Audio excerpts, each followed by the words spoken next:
स्वागत है आपका आपकी अपने चैनल बाजार के बाजीगर में। कृपया सब्सक्राइब करें। एक अच्छी एडवाइस और भरोसेमंद सर्विस और यहाँ अकाउंट ओपन करना भी है बिल्कुल फ्री ऑफ कॉस्ट। तो आज ही जुड़े एंजल ब्रोकिंग के साथ में। अकाउंट ओपनिंग लिंक डिस्क्रिप्शन में है। आज ही अपना अकाउंट ओपन कराएं।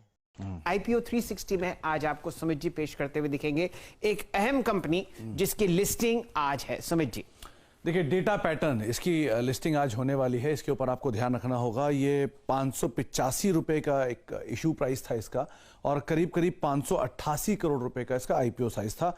588 करोड़ रुपए में से रफली 348 करोड़ रुपए जो थे वो OFS के जरिए थे और करीब करीब 240 करोड़ जो रुपए थे वो फ्रेश इशू के जरिए थे। तो ये पूरा ब्रेकअप आपके सामने IPO का है कि किस तरह का IPO अपडेट रहा था। इसके अलावा और ये जो सब्सक्रिप्शन के आंकड़े हैं उसमें बहुत ही स्ट्रांग आंकड़ा आता हुआ दिखाई पड़ा था। कुल 120 गुना के आसपास सब्सक्राइब हुआ था, जिसमें इंस्टीट्यूशन हिस्सा जो है वो करीब करीब 250 गुना सब्सक्राइब होता हुआ दिखाई पड़ा था। रिटेल के 27 गुना और जो QIB हिस्सा है वो रफली 190 करोड़ रुपए 190 टाइम्स के आसपास सब्सक्राइब होता हुआ दिखाई पड़ा था।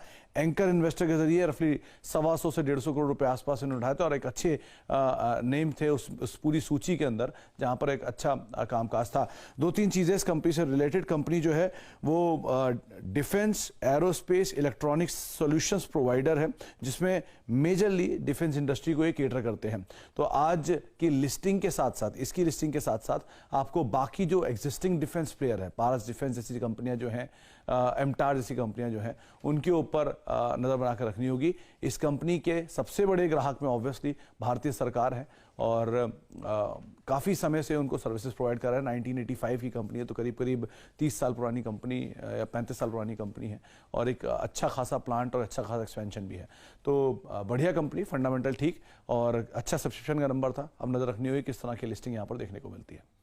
चलिए, ये आपके सामने एक बहुत बढ़िया कंपैरिजन डेटा पैटर्न्स का किया है। ₹2 की फेस वैल्यू है, लगभग 600 करोड़ का IPO जो आपको 120 गुना ओवर सब्सक्राइब होता हुआ दिखा। इससे पहले कि हम आस्था जी को जोड़ें, डायरेक्टर साहब लेके आइए पारस डिफेंस का स्टॉक प्राइस और लेके आइए एमटार टेक्नोलॉजीज का स्टॉक प्राइस। दोनों कंपनीज की जो मेन परचेज आपको करती हुई दिखती है, जो मेन कस्टमर है वो है भारतीय सरकार। पारस डिफेंस आपके सामने 175 रुपए का IPO आया था, जो अब 3 गुना बढ़ चुका है, और एमटार टेक्नोलॉजीज जो 2275 पर आपको ट्रेड करता हुआ दिख रहा है, यहाँ पर 575 रुपए में IPO बिका था। ओवर सब्सक्रिप्शन बहुत जबरदस्त था।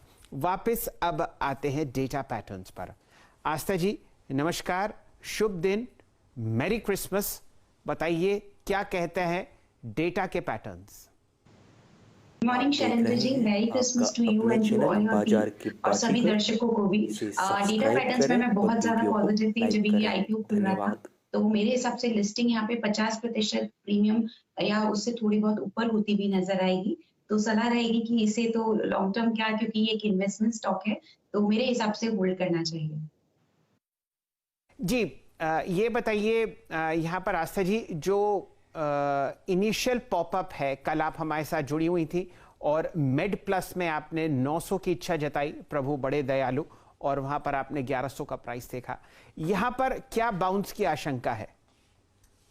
कल मार्केट्स बहुत सपोर्टिव थे और न्यूज भी काफी पॉजिटिव फ्लो हुई थी, उसका भी असर लिस्टिंग पे था। यहाँ पे इनिशियल पॉपअप 50% का तो एटलीस्ट मैं यहाँ पे मान के ही चल रही हूँ, उससे ऊपर होना चाहिए। और दूसरी बात यह है कि अगर कोई यहाँ पे शॉर्ट टर्म के लिए भी लगाता है तो उसको मैं सलाह दूंगी कि एक 790 का स्टॉप लॉस जरूर लगा के पोजीशंस को होल्ड करना चाहिए, क्योंकि ये स्टॉक मुझे बहुत पसंद आ रहा है और मेरे हिसाब से आगे जाते हुए हमें यहाँ पे 60% के ऊपर भी रिटर्न्स देखने को मिलेंगे। मैं बहुत ज्यादा तो यहाँ पे अभी नहीं दूंगी प्राइसिंग, लेकिन मुझे स्टॉक पसंद आता है और इनिशियल पॉपअप 50% के आसपास होने की पूरी उम्मीद है।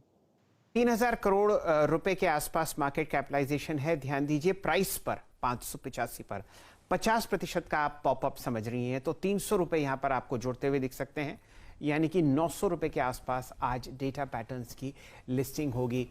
आस्था जी, अगर किसी वजह से ये पॉपअप नहीं आया तो कौन सा एक बढ़िया आप बाय जोन समझती हैं डेटा पैटर्न्स के लिए? मेरे हिसाब से 790 के नीचे तो प्राइसेस जाना नहीं चाहिए, जो मैं यहाँ पे कैलकुलेशंस करके चल रही हूँ। और मेरे हिसाब से 800 से 850 का जोन काफी इंपॉर्टेंट है। एग्जैक्ट नंबर्स देना थोड़ा सा टफ रहता है, मार्केट्स वॉलेटाइल होते हैं, इतना मैं आकलन नहीं कर सकती, लेकिन 800 से 850 के जोन में अगर मिलता है तो बढ़िया बाइंग खरीद होगा। और 790 का फिर भी एक स्टॉप लॉस लगा लें, क्योंकि उसके नीचे अगर जाता है तो थोड़ा प्रॉफिट जरूर बुक करना चाहिए, उम्मीद वैसे कम है। चलिए आस्था जी, बहुत बहुत शुक्रिया डेटा के पैटर्न्स पर अपनी राय रखने के लिए, और बहुत बहुत शुक्रिया, और आपको भी क्रिसमस की और सप्ताह अंत की शुभकामनाएं।